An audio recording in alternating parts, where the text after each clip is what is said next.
Viggo Mortensen nació en Nueva York y pasó su infancia en Argentina, donde se despertó su pasión futbolera por San Lorenzo de Almagro.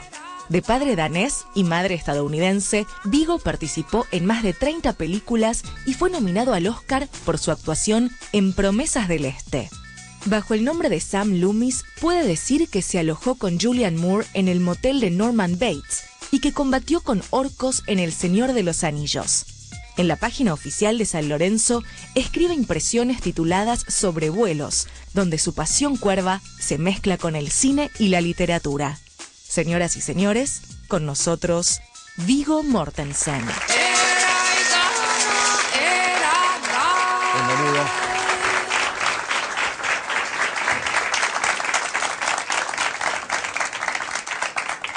Bueno, en primer lugar te felicito por la convocatoria. Bueno, gracias por venir. Sé que tuvieron que madrugar un poco, ¿no? Y bueno, vos sabés que siempre en el programa vienen alumnos, en general alumnos, a veces son profesores también.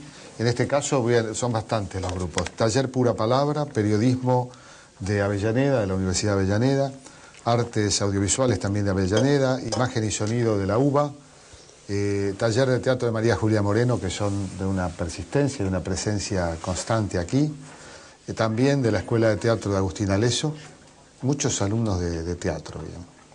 Fraternidad del Sur, Taller de Periodismo de Soldati de la Villa 31, del periódico Mundo Villa, Voluntarios Sin Frontera, ahí está, respondo a la pregunta que había hecho antes, y la CLAC, la Escuela de Cine de Eduardo Ruderman. ¿Está Eduardo Ruderman? No. Bueno, saludos para Eduardo. Bueno, bienvenido. Gracias. A esta que en definitiva es tu tierra, ¿no? Bueno, me crié acá, sí. ¿Te criaste acá? Sí. ¿Cómo fue eso? O sea, llegaste con tu papá es... Mi papá es de Dinamarca, mi mamá es de Estados Unidos, pero él consiguió trabajo acá y yo tenía unos 2 años y medio por ahí. Y bueno, no tuve elección en el tema, ni lo tuvieron mis hermanos. Vinimos con ellos y cuando se separaron mis padres, mi papá se quedó acá y yo a los 11 años me fui con mis 2 hermanos y mi mamá a Estados Unidos. Sabés que no es una inmigración ni una presencia común en Argentina. Dinamarqueses sí, ha habido una corriente inmigratoria importante. Sí, en el sur de la provincia hay mucho, sí, ¿no? En Tandil. Tal cual. Sí, sí. Mi papá, cuando se casó con mi mamá, se mudó a Estados Unidos. Ahí nací yo en Nueva York, en la ciudad de Nueva York, y él se crió en el campo en Dinamarca, ¿no? Entonces consiguió trabajos varios en Sudamérica. En Venezuela estuvimos 1 año también, pero casi todo el rato, hasta que yo tenía 11 años estuvimos en Argentina y él trabajaba en cosas, digamos, rurales, ¿no? Vinculadas a la agricultura. Y allí nace una de tus grandes pasiones, como lo testimonia ese escudito que tenés. ¿De qué barrio vivías? Vivíamos por el centro. Yo no vivía en Boedo, pero estaba pendiente de Boedo, digamos. Sabía que estaba ahí la cancha. Nunca estuve adentro. Nunca pude. Claro, sos joven, digamos, en términos de lo que era... Sí, me fui antes de poder ir a ver un partido ahí. Es una lástima. Pero por cábala, cada vez que vengo, o sea, pasaron 25 años cuando me fui antes de volver. Y desde entonces siempre, al llegar, lo primero que hago, yo llegué ayer a las 5:30 de la mañana o así, y el señor que me trajo al centro de Seiza le pedí que hiciera un desvío, entonces siempre me bajo ahí en Avenida La Plata y camino las 2-3 cuadras enfrente del supermercado ese y me subo al auto y sigo para ver lo que... Para colmo, a ver si se cayó, ¿no? Sigue estando además una empresa de hamburguesas, digamos, o sea que es como que cayó la neutrónica. Sí, bueno, hay de todo, pero... Bueno, yo soy de San Lorenzo también. Sí, me enteré. Te felicito.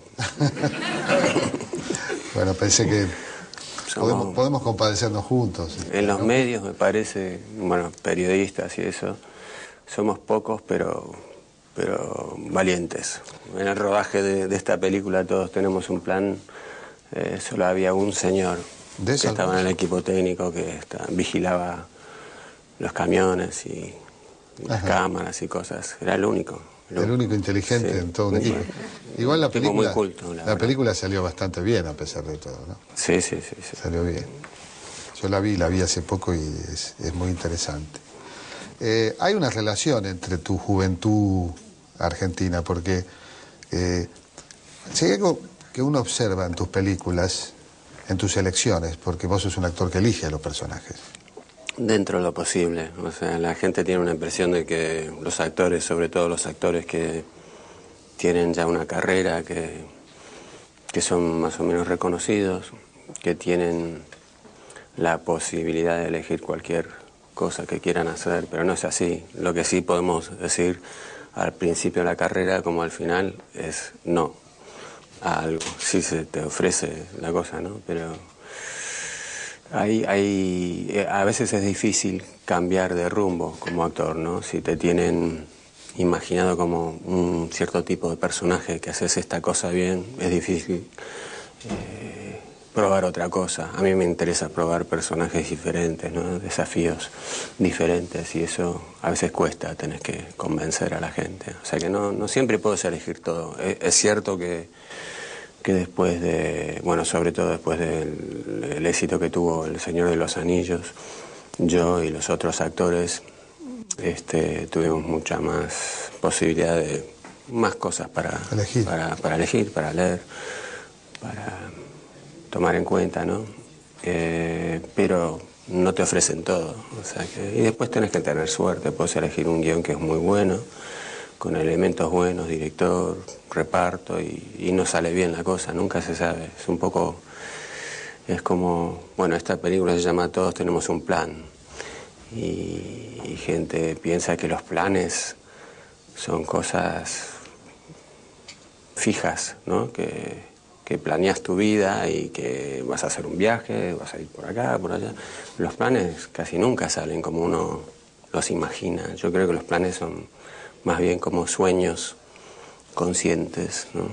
Y nunca se sabe. ¿Vos tenías el plan de ser actor desde joven? No. O sea, me gustaba ir al cine. Iba mucho con mi mamá cuando era niño acá en Argentina. A ella siempre le encantó ir al cine.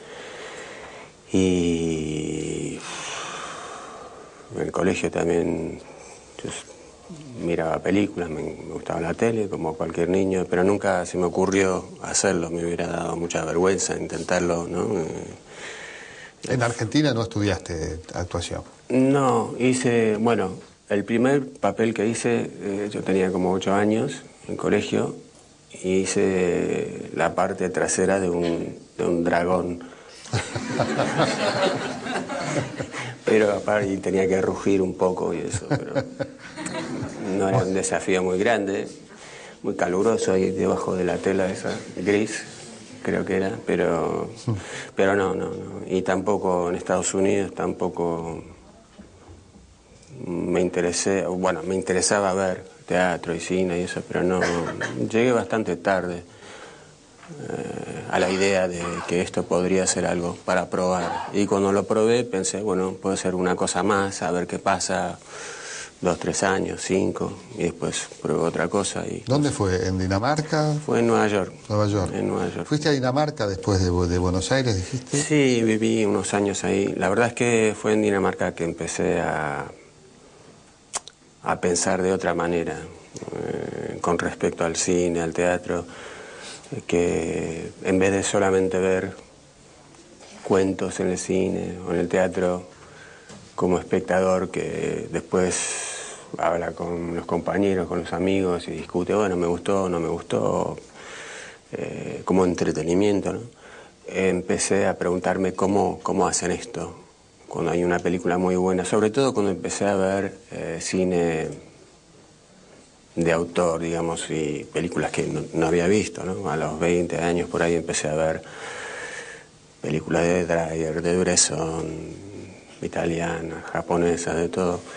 Y habían actuaciones, momentos que me impresionaron tanto que empecé a preguntarme cómo se hace esto. que yo pueda sentir que esto es verdad, y que me conmueva, que me haga pensar en mi vida de otra manera, al menos, digamos, por una hora después, a veces días, ¿no? Y lo pensás el día siguiente, y esto qué, bueno, esto qué vínculo tiene con mi vida, y a lo mejor tengo que mirar las cosas de otra manera. ¿Cómo es que lo hacen así tan bien a veces?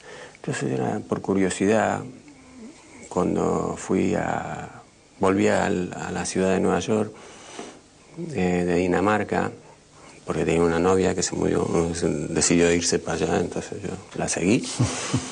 Y pensé, voy a probarlo acá, que no conozco a nadie, y si lo hago muy mal, no importa, ¿no? Y ahí empecé, probé, y por suerte tuve un maestro muy bueno ahí, Warren Robertson se llama, y empecé a estudiar ahí en un taller de teatro, y él me dijo, deberías seguir con esto porque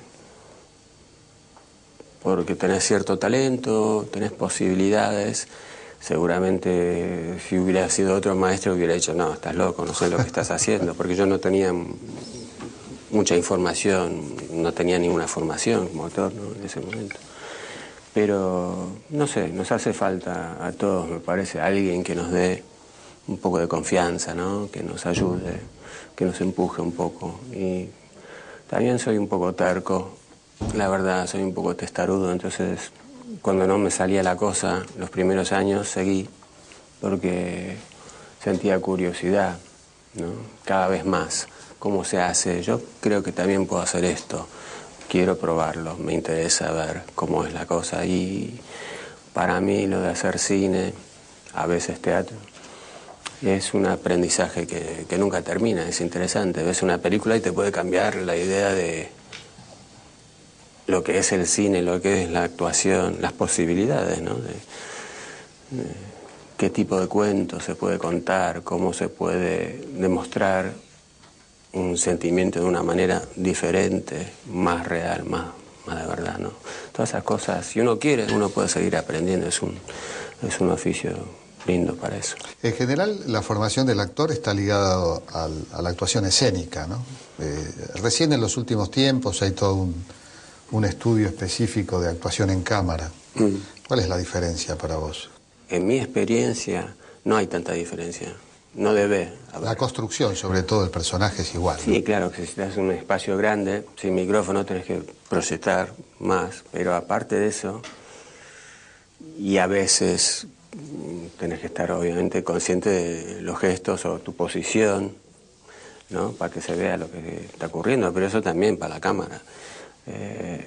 Si yo me lo creo como actor, lo que estoy haciendo, lo que estoy diciendo, si están pasando cosas, si estoy pensando cosas, sintiendo cosas de verdad, aunque vos no sepas lo que son, si yo me lo creo, es más posible que te lo creas vos.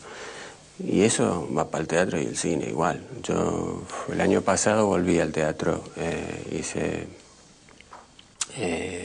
una obra de Ariel Dorfman, ¿no? ¿En dónde? En España, en Madrid. Ah, en Madrid. Purgatorio se llama, se basa en parte en la mitología griega, ¿no? En Jasón y Medea, son un hombre y una mujer que se pelean durante 1 hora y 45 minutos, discuten, tratan de perdonarse. No es muy original el principio. No, lo vemos todos los días en casa, ¿no? No, pero fue muy interesante hacerlo y me di cuenta que no era tan diferente. Primero el miedo de salir y no es una toma que pueden cortar y empezás de nuevo. Si falla algo tenés que solucionarlo. No hay red, claro. Claro, pero eso es divertido. Yo lo veo así el cine también. Cada toma para mí es como tirarte al vacío y a ver qué pasa. Confías en la preparación que hiciste y sobre todo en tu compañero, tu compañera, ¿no?, de actuación y en el texto. Bueno, vamos a ir a una pausa y seguimos conversando con Viggo Mortensen.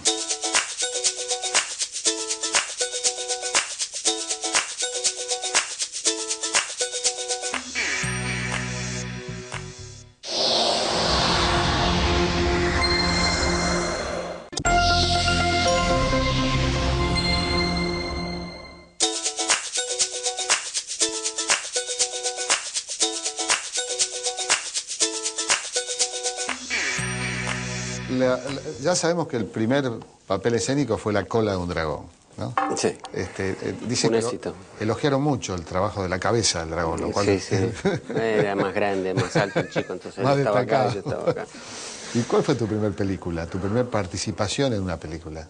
Eh, Yo recuerdo Psicosis. Bueno, la primera donde salí, donde no me dejaron ahí en la sala de montaje fue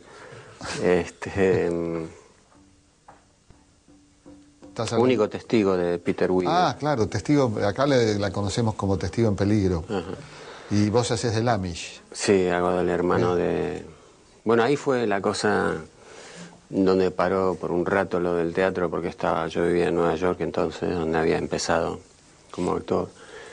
Y un día yo había ido a hacer una prueba para Shakespeare en verano. Cada verano en el Parque Central de Manhattan Sí. hacen Shakespeare, ¿no? Y hacían ese año creo Enrique V. Entonces hice una prueba y me ofrecieron un papel. Estaba muy contento. Y el mismo día yo había conocido una señora de casting para una película la semana anterior o no sé qué. Y de repente llaman a la gente mía y dicen, te ofrecen un papel en una película de Peter Weir. Bueno, yo conocía su trabajo Gallipoli, por ejemplo, que me encantó. Excelente director, Sí, australiano. Sí, sí, sí, muy La buen. última ola, Jardines colgantes. Sí, sí. Tantas, Truman Show. Sí, es Truman Show, muy buen director. Muy buen director y muy tranquilo y, bueno, talentoso. Yo en ese momento, como no me ganaba la vida como actor, yo hacía varios trabajos, como barman, trabajaba en restaurantes, sirviendo, haciendo cosas, mudando muebles para una tienda. Y también de noche trabajaba en un cine que mostraban, un cine independiente que se llama Thalia, viejo cine, en Manhattan, y cada día mostrábamos 2 películas diferentes. Y el dueño era un obseso del cine, tenía muchas copias de películas. Y cuando terminamos el trabajo a las 2 de la mañana, por ahí él decía, ¿querés ver una película? Era como su chiste de la noche, siempre el mismo chiste, y yo siempre decía, dale. Y nos quedamos hasta las 4 de la mañana y él ponía una película, y nos sentábamos ahí los dos ¿no? Y con una cerveza y vimos la película. Y Gallipoli había visto y otras de Peter Weir, entonces lo conocía mucho. Dijeron, bueno, ¿querés trabajar con él? Sí, claro. Bueno, es al mismo tiempo que el teatro. Y dije, bueno, pero es un día de trabajo nada más en esta película. No sé, digo 2 palabras en alemán, como Amish, y nada más. Mejor hago el teatro. Y la gente dice, vos podés hacer teatro cuando quieras. El cine, especialmente viviendo en Nueva York, más difícil conseguir un papel en el cine. Mejor haces esto, es un buen director y después podés volver al teatro. Entonces, total que me fui para allá, para Pensilvania, donde se rodaba. Y hice ese día de trabajo y el tipo me vino a hablar después, dice, ¿tenés que volver a Nueva York? Bueno, sí, vuelvo en el tren esta noche o mañana. Y dice, si no tenés otra cosa para hacer, quédate un rato. ¿Podés? Y yo, sí, porque te voy a hacer el hermano de Godunov, el bailarín ruso ese que hacía Sí. como el rival de Harrison Ford para la chica, ¿no? El Amish. Sí. Le vamos a poner un hermano, como te pareces, más o menos sos rubio como él y eso. Y a ver, ¿y qué hago? Bueno, eso lo inventamos. Vamos viendo, lo seguís, lo ves lo que está pasando entre ellos. Y fue una cosa interesante. Me dio una impresión incorrecta, para decir la verdad, de lo que es hacer cine en general, en mi experiencia por lo menos. Porque el tipo era muy educado, Peter Weir. Era un rodaje tranquilo, respetuoso, eficaz, muy bien organizado, la gente lo pasaba bien y salió una buena película. Y en general los rodajes son bastante más quilombo, con mucho... Bueno, hay de todo, claro, pero en general los directores no son tan tranquilos y tan inteligentes, ¿no? Has hablado muy bien de Cronenberg, que has hecho muchas películas. Sí, él es muy parecido. Tiene a Weir en su preparación, que está muy organizado, tiene un equipo que trabaja con él casi siempre y nunca se grita, se hacen las cosas con tranquilidad y se hacen bien, parecidos, pero pasaron muchos años entre esos dos. Y El Señor de los Anillos, que como dijiste, bueno, tengo entendido casi no la haces, El Señor de los Anillos, ¿no?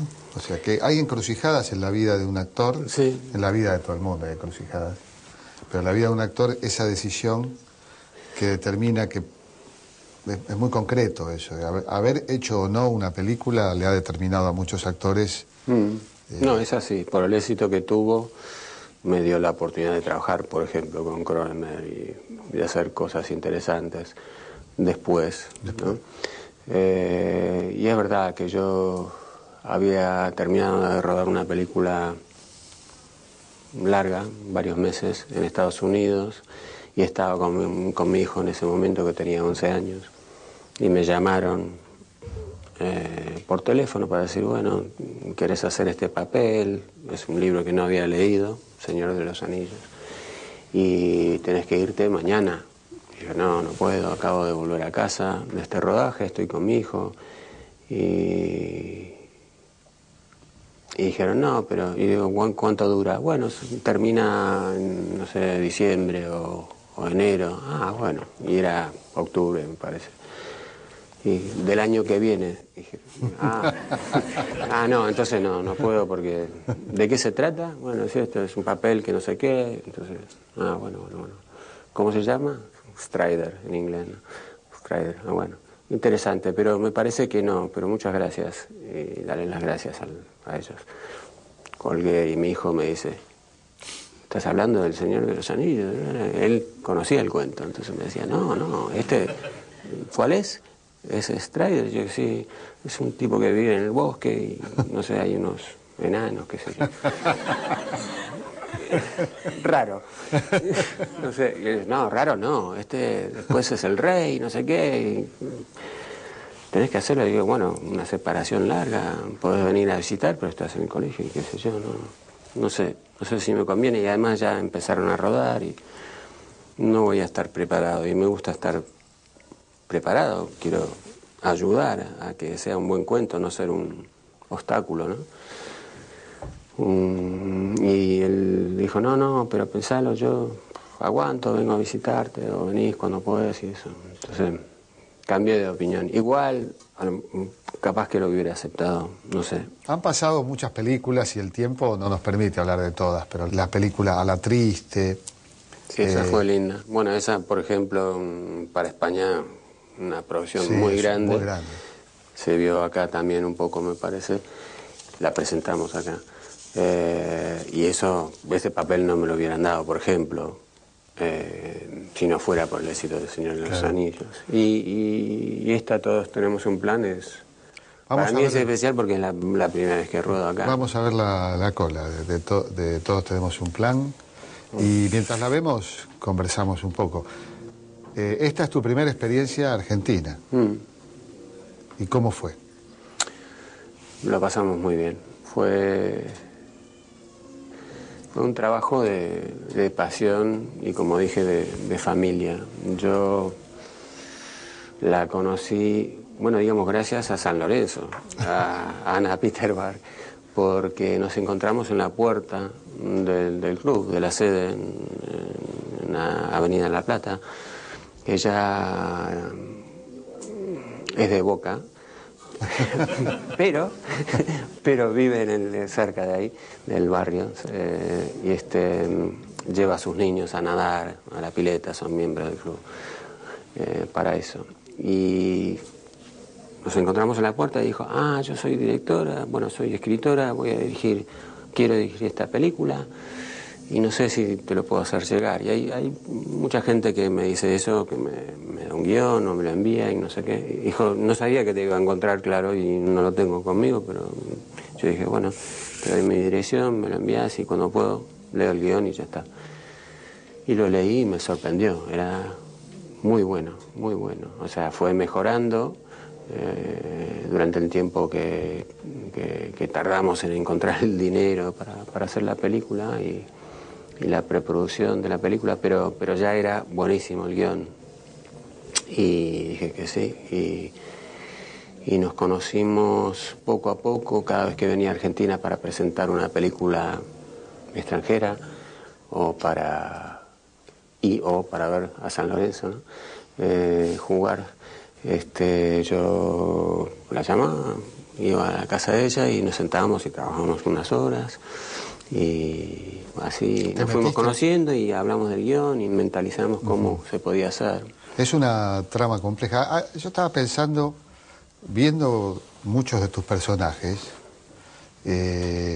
muchos de tus personajes se caracterizan por la dualidad. Son personajes como algunos de Cronenberg, donde de pronto sos un mafioso pero que no lo sos. En otro caso sos un hombre de familia que tenés un pasado. Me pareciera que los directores detectan esa capacidad. Puede ser. La verdad es que ahora aquí se expresa y se manifiesta, sí, obviamente, de un modo ya contundente. Claro. Componer, como estamos viendo, a dos hermanos. Son muy parecidos, pero no se quieren tanto. Claro. Digamos. Pero en este caso, claro, son dos hermanos que son idénticos físicamente, prácticamente idénticos. Y yo busqué primero todas las diferencias. Hay diferencias de puntos de vista políticos, de dónde viven, diferencias leves de formación. Sí, un poco, o sea, hasta los 13, 14 años, muy parecido, pero personalidades diferentes. Y ahora, la edad que tienen, hablan de manera diferente. Uno que vive en el campo y está rodeado de gente. O sea, el que vive en la ciudad, Agustín, es un tipo que parece ser el más educado, el más culto, más sensato. El otro, Pedro, dice lo que piensa más o menos, hace lo que quiere, y eso también tiene su atractivo porque son pocos los que dicen lo que piensan siempre y hacen lo que les da la gana.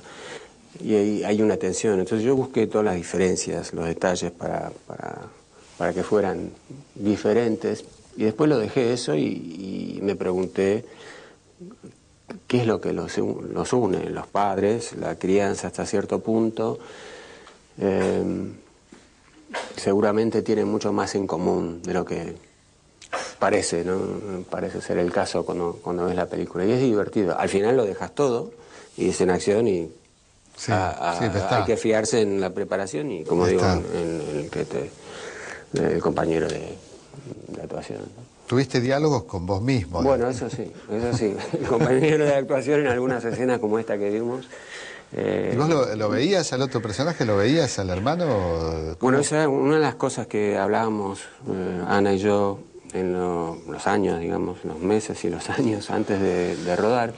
Fue cómo hacemos esto. No es una película, una superproducción donde tenemos todo el tiempo del mundo y los recursos económicos para hacer cualquier cosa. Vamos a tener que hacerlo con inteligencia. Algún trabajo digital, de truco digital vamos a tener que hacer, y otras cosas de otra manera, más barata, más sencilla. Había un doble a veces, ¿no? Hay un doble que le ves. Uno que se parece mucho físicamente, que el hombro, que el cuello, que no sé qué, y la parte atrás de la cabeza que se le ve esto, y muchas veces eso. Pero cuando los ves a los dos, las caras de los dos, soy yo las dos veces, y ahí esa era la cosa complicada pero interesante. Ahí tenía que hacer la escena del lado. Bueno, los dos tienen en ese momento barba, pero uno tiene más que el otro. Entonces yo tuve que hacer toda la parte del que tiene la barba más larga, unos días de eso, ese lado de la escena, todas las escenas hablando como si el otro me contestara, que no. Y ¿tenías un coach ahí que te replicaba? No, había el doble, sí. Me daba las frases y a veces le pedía que no lo hiciera y a veces sí, dependía, ¿no? Pero me daba el diálogo, yo contestaba, pero tenía que tener en mente dónde estaba físicamente para después hacer el otro. Y entonces me mostraron, después de hacer esos días del primer hermano, hice el otro, y me puse en la posición y me decía Lucio Bonelli o el fotógrafo, o Ana me decía, no, ahí no podés estar porque estás en el territorio del otro, y estás acá, estás bien. Y ahora donde estás mirando, estarías mirándote. Ah, bueno, lo que hiciste hace unos días, ¿no? La semana pasada, qué sé yo. Entonces, haciendo eso, veía el playback de cómo había hecho el otro y me metí a hacer, y pensé, esto va a ser muy falso, va a ser... Pero no, la verdad es que funcionó bien y fue divertido hacerlo. Bueno, para los que seguramente ya tienen ganas de verla, se estrena el 30 de agosto. Salió muy bien. Todos tenemos un plan. Lo que evidentemente, yo no voy a contar cómo termina, ¿no? Pero lo que creo que la película transmite es que todos tenemos un destino al que pareciera que vamos irremediablemente con una compulsión que está dentro nuestro, porque eso es lo que uno ve. Me parece que el común denominador de los dos hermanos es ese amigo que tienen. Sí. Y bueno, con actuaciones como la de Sofía Gala. Está muy bien. Y Daniel Fanego. Daniel Fanego, que hace un... Y Soledad Villamil. Soledad Villamil, personajes, todos personajes de una tremenda ambigüedad, muy a tono con lo que es el thriller negro, ¿no? Sí, totalmente, cine negro, donde todos, por muy buenos que parezcan ser, el papel de Soledad Villamil, la mujer de Agustín que no entiende por qué le pasa, Rosa, el papel de Sofía Gala, que es como la conciencia del cuento hasta cierto punto, todos tienen sus fallos, cometen sus errores, sí. Tienen sus tristezas, digamos. Todos se equivocan en algún momento, como siempre es el caso en el cine negro. Una cosa, y eso lo vi al leer el guión, la primera vez dije, esto es genial, muy, muy bueno.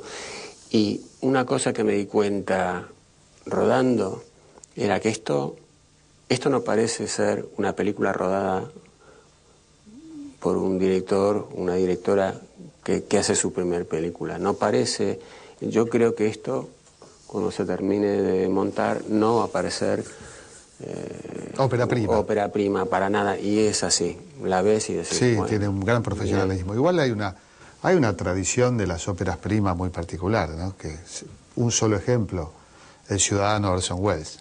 Sí, claro. A veces bueno, él también la preparó muy bien. Uno debe competir toda la vida con su ópera prima después. Sí, es verdad. Se ha puesto un desafío, Ana, con esta película. Bien, vamos a ir al último corte y después estamos con algunas de las preguntas de los invitados de hoy.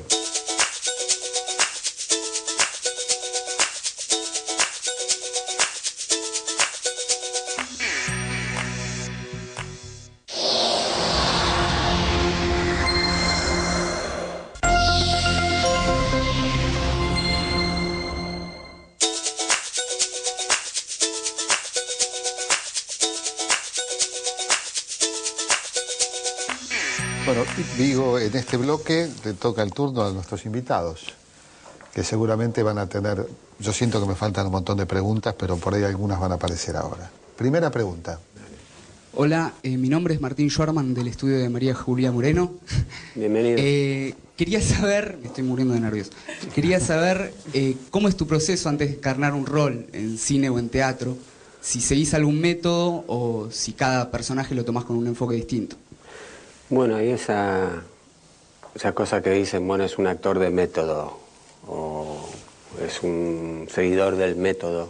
Y yo siempre cuando me preguntan si soy eso o dicen, sos eso, digo, ¿pero qué es eso?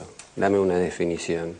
O sea, para mí un método es algo que funciona o no, una manera de hacer la cosa, ¿no? Y hay tantos métodos como personajes, como actores, o sea, no creo que hay algo que se llame el método, ¿no? Pero cada uno tiene su manera de prepararse, depende del personaje, depende del cuento, depende de cuán cerca esté su personalidad de la mía, ¿no? Hay gente que hace cosas, por ejemplo, el Promesa del Este, tuvo que aprender ruso y hacer ciertas cosas, que físicamente se mueve de una manera diferente, habla de otra manera, tiene un sentido del humor diferente al mío. Esas son cosas que tuve que trabajar más, haciendo de Sigmund Freud, mucho trabajo preparativo porque era un tipo muy diferente, ¿no? Yo no me parecía, no hablaba así, etc. Pero en general siempre hago una cosa igual, que también te lo había dicho, y eso es preguntarme qué pasó desde que nació hasta la primera página del guión, y eso te da todo, como preparación. A veces lo podés hacer en concierto con el director o la directora. Con Cronenberg siempre he tenido esa relación de preparación donde hay mucha comunicación previa. Con Anna Peter-Ward, para todos tenemos un plan, tuve lo mismo, pero no siempre es así, casi nunca es así. Pero da igual, a mí no me importa eso, yo me divierto muchísimo. Muchas veces la mejor parte de todo el recorrido de una producción es el trabajo previo. Yo siempre cuento con eso como divertimento, aprendizaje, educación, inspiración, y después si el rodaje no es muy divertido y la película no sale bien, siempre tengo lo que aprendí haciéndolo, así que eso es lo que hago yo. La palabra método se me ocurre bastante cercana a plan. Todos tenemos un método, pero es como el plan. Sí, suele irse por ahí, ¿no? Estaba pensando en una cosa que, bueno, estoy intentando contestarte a vos, como a los otros, como a vos, con sinceridad, sin esconder nada, pero me presento de la forma que me conviene, como decía, y me hizo pensar en algo que escribió Adolfo Bioy Casares, que era sobre esto de la presentación, lo que hacemos, y él decía, la vida es difícil, más o menos, si me acuerdo, la vida es difícil para estar bien con uno mismo, hay que decir la verdad, y para estar bien con el prójimo hay que mentir. Y yo creo que es un poco así, ¿no? Salvo si sos una persona que algunos decimos que está loca y que, bueno, dice cualquier cosa, pero en general es así, me parece. Es como en una historia violenta, ¿no? Donde el personaje toma una identidad, sí, que está disponible. Y se lo cree totalmente, se inventa una vida. Pero pasan años y llega a creérselo. O sea, le choca un poco cuando vienen los tipos que le dicen, vos no sos ese, vos te llamas Joey, no te llamas Tom, y sos un tipo de Filadelfia, no sos de acá. Y él como que no se lo cree totalmente, es una forma de locura, me parece. Lo del actor también puede llegar a eso, depende de cuán largo sea el rodaje, ¿no? Que al final hay actores que son muy exigentes y extraños en eso. Yo nunca he hecho eso, pero hay actores que exigen que todo el equipo le llame por el nombre del personaje. Me parece un poco demasiado, eso no hace falta. También es un juego, al final. Hacer cine, aunque sea una historia muy violenta o perturbadora o de mucha emoción, siempre es un juego, es jugar, es lo que hacíamos todos a los 4, 5, 6 años, ¿no? Es una manera de hacer lo mismo, desde mi punto de vista. Es algo mucho más fino, más detallado, un trabajo más intenso, intelectual, consciente, pero viene a ser lo mismo. Te crees que sos ese tipo y haces todo como ese tipo. Te lo tenés que creer hasta cierto punto para que crean los demás en eso, ¿no? En inglés es sinónimo, ¿no? Actuar, play, jugar, sí, y actuar. Sí, una obra de teatro es un play, y play es el verbo jugar. Sí. Bueno, otra pregunta. Hola, buenos días. Mi nombre es Cristian Garita, estudiante de periodismo de la Universidad Nacional de Avellaneda. De antemano, felicitaciones por tu trayectoria, y mi pregunta es, a lo largo de esta extensa carrera en el cine, ¿te identificas con algún personaje que hayas realizado en alguna vivencia de tu vida personal o alguna anécdota? Si me identifico con alguno de los personajes. ¿O tienes alguna anécdota con alguno de los personajes que has hecho? Bueno, te contesto la primera. Yo me identifico con todos. Hasta el diablo. He hecho del diablo una vez. Que cómo preparas el diablo. Bueno, no hay mucha documentación. Hay lo que dicen los otros, lo que es. Hay versiones de lo que puede ser. No hay muchas fotos. No hay muchas fotos. Pero... Y no ha dejado cosas escritas por él mismo, que se sepa, ¿no? Aunque pero hay algunos autores que... Tuvo la ayuda de Hitler, sí, mi lucha. Por sí, sí. Pero no, siempre hay algo con lo que te podés identificar, donde incluso el personaje más extraño, más distinto.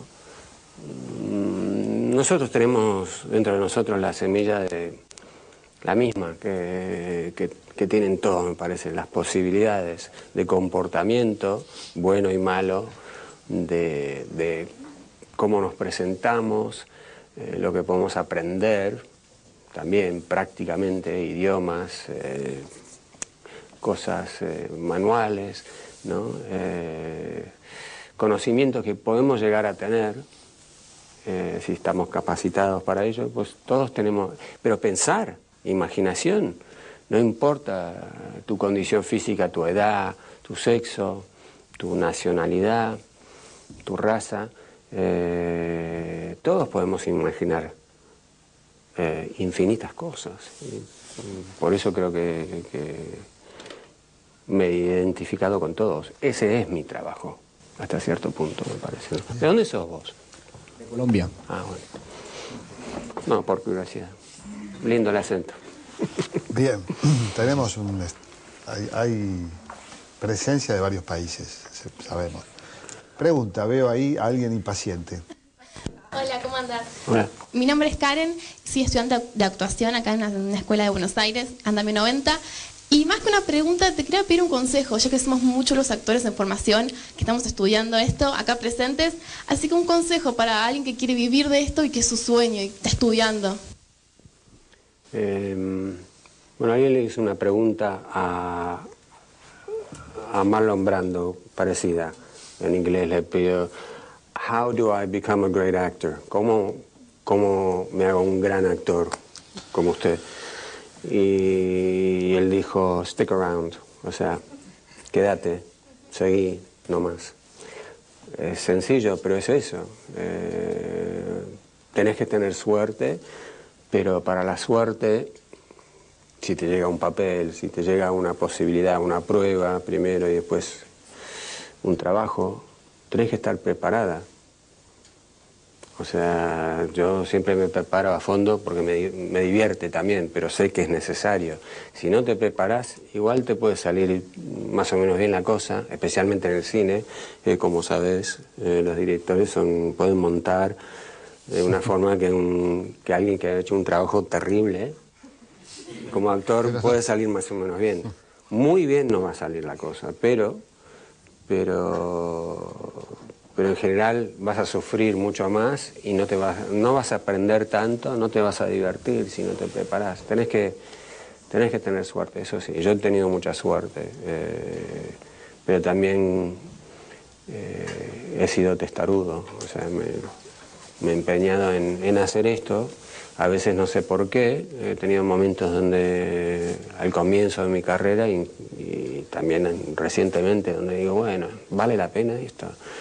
Hay momentos de inseguridad, todo artista creo que padece de eso, ¿no? Es parte del proceso, del oficio. Yo cada vez que me dan un papel que yo quiero hacer, cuando dicen sí, me voy a casa y digo, uy, qué lío, ¿ahora qué hago?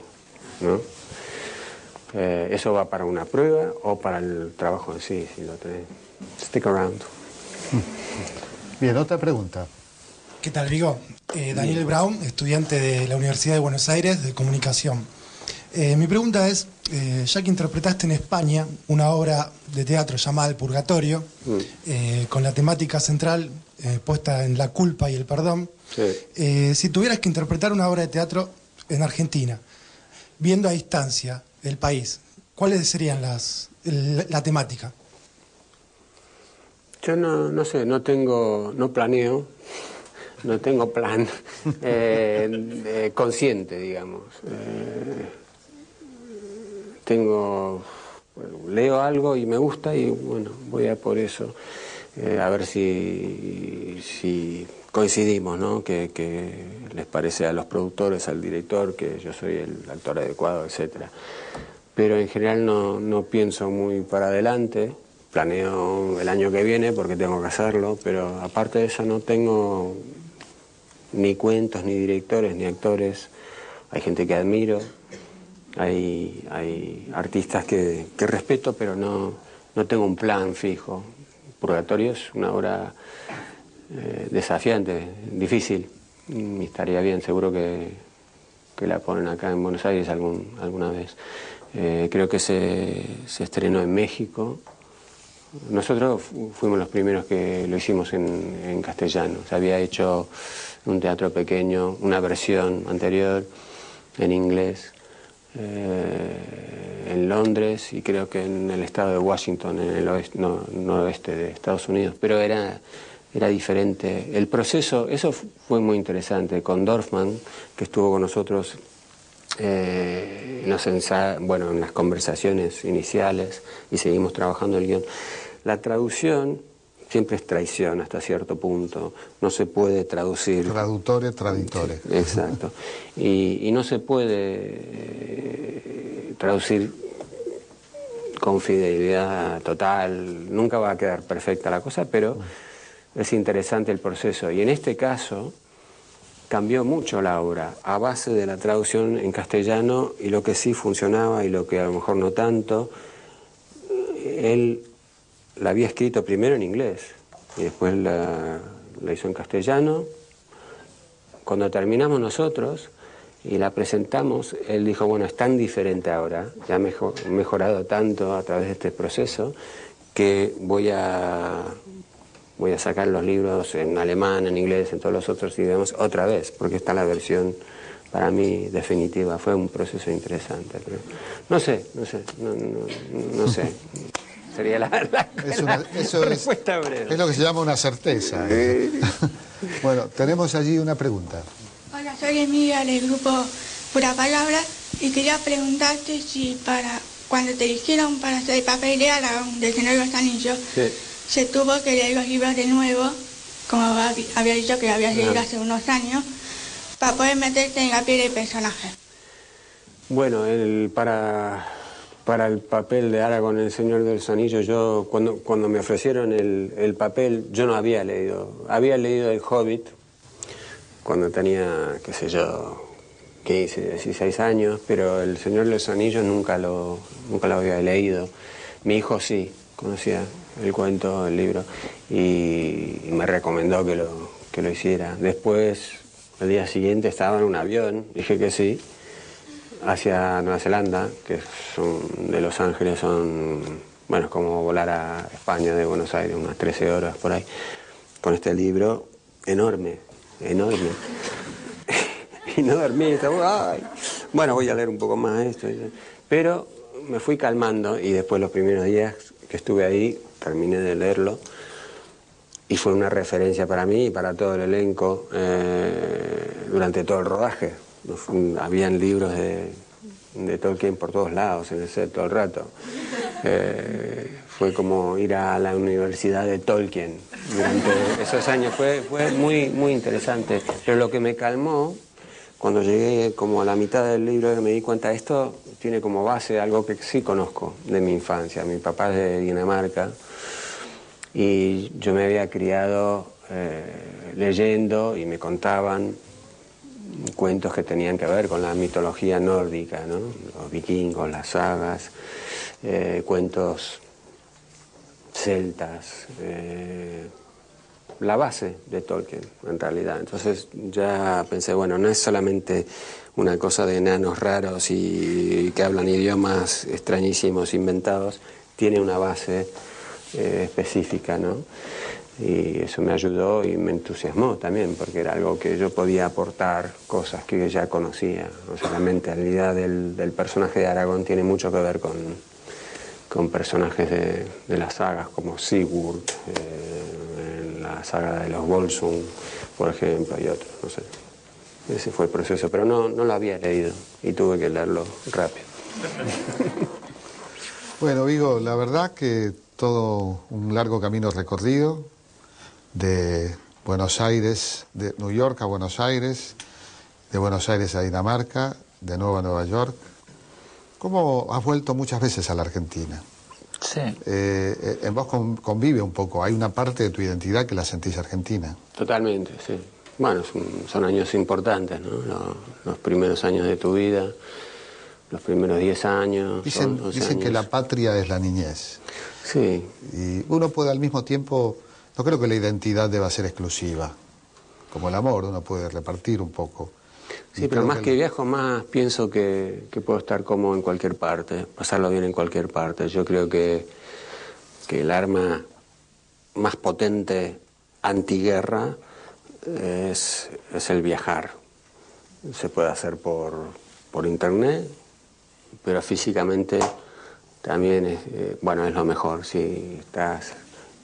Yo me fui a Rusia por primera vez por razones de trabajo, para investigar lo del personaje de Promesa del Este, y aprendí muchas cosas y pensé de otra manera. Una vez me fui a Teherán, a Irán. Cuando ves a la gente, ves que hay abuelos, hay gente enferma, hay gente en silla de ruedas, hay chicos jugando al fútbol en el parque igual que acá, hay accidentes de tráfico, hay perros, hay gatos muertos, qué sé yo. Es mucho más difícil que te pueda convencer tu presidente o tu presidenta que tenés que atacar a ese país, verlo como una cosa muy distinta, ¿no? Extraña, porque nos parecemos mucho más de lo que nos cuentan los que quieren separarnos, ¿no? Y yo, al haber viajado tanto y trabajado y vivido en tantos sitios, me siento muy, muy cómodo en muchas partes.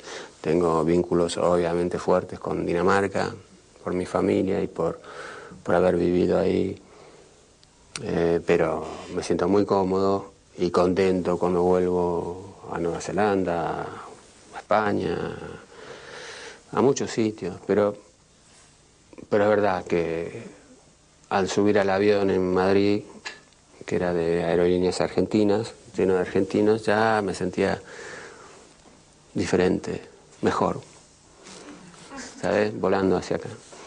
Hay algo, esa formación mía acá me marcó para siempre y es así. No tenemos dudas y el escudito de San Lorenzo lo atestigua. Aplaudimos a Vigo. Gracias a todos. Gracias.